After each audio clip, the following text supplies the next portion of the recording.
Welcome to Calculus Explained, finally. Today we are going to discuss derivatives and a few of the ways that you can find the first derivative of the function f of x. But first we need to discuss the concept of a tangent line. Taking the derivative of a function is equivalent to finding the slope of a tangent line. And knowing how to find the slope is crucial. The equation of any line is y equals mx plus b, where m is the slope. If you are given a point that has no slope, you can find the slope using the formula y minus y1 equals m times x minus x1. To find the slope, you may also use the equation shown in this picture, m equals y sub 2 minus y sub 1 over x sub 2 minus x sub 1. And now on to derivatives. This is a picture of all the equations to find the derivative of the function. Only the left column is important, and if you're having trouble viewing this, you may try to maximize your screen. There are a couple of basic rules we need to cover before diving into the really tricky stuff. The derivative of x to the first power is always 1, and if there's a leading coefficient before x, then you multiply that number times 1.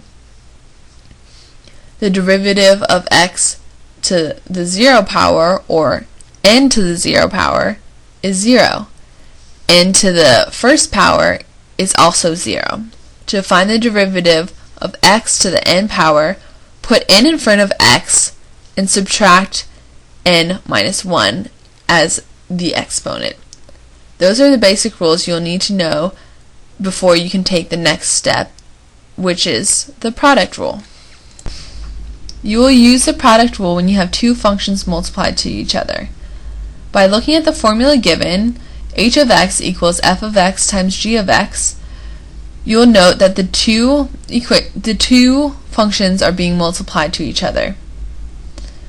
So, to begin, you will take the derivative of the first equation, f of x, then multiply by the second equation's original. Then you will add the derivative of g of x times the original of f of x. This is a very important rule because it is used a lot, especially when using the chain rule or taking functions to the second derivative. And now on to the quotient rule, and my buddy Professor Sprout is here to show us what to do. If you look at the board behind him, he has written up the equation, the f of x divided by g of x. So the two functions are being divided by each other.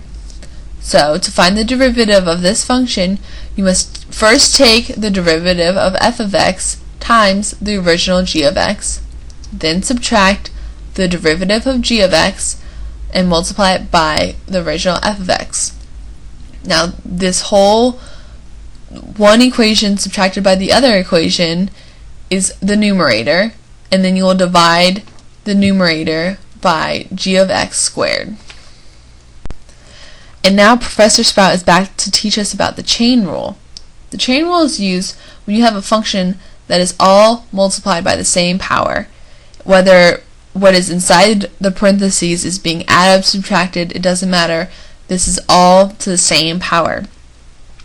So you begin by taking the power of the equation and putting it in the front of the parentheses like you would for any other derivative, and then the exponent is now subtracted by 1.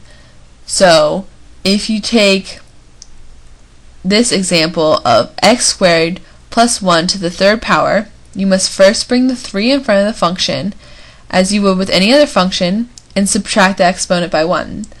The trick here is you are left with 3x squared plus 1 to the second power, but you have to multiply the equation by the derivative of what is inside, which is 2x, because the derivative of 1 is 0.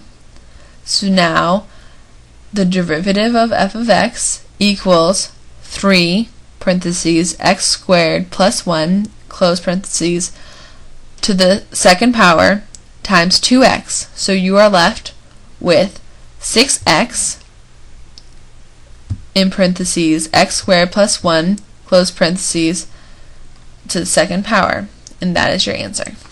Now here is a cartoon to further explain the chain rule. You must take the derivative of the mother equation and leave the baby inside of that equation. So you leave the baby inside the parentheses. Then you take the derivative of the baby function, so what is inside the parentheses, and multiply it by the mother equation. And that is all you need to know to find the basic functions of differentiation. Next week, we will learn how to apply these rules to trigonomic functions, and I know everyone is just waiting with bated breath.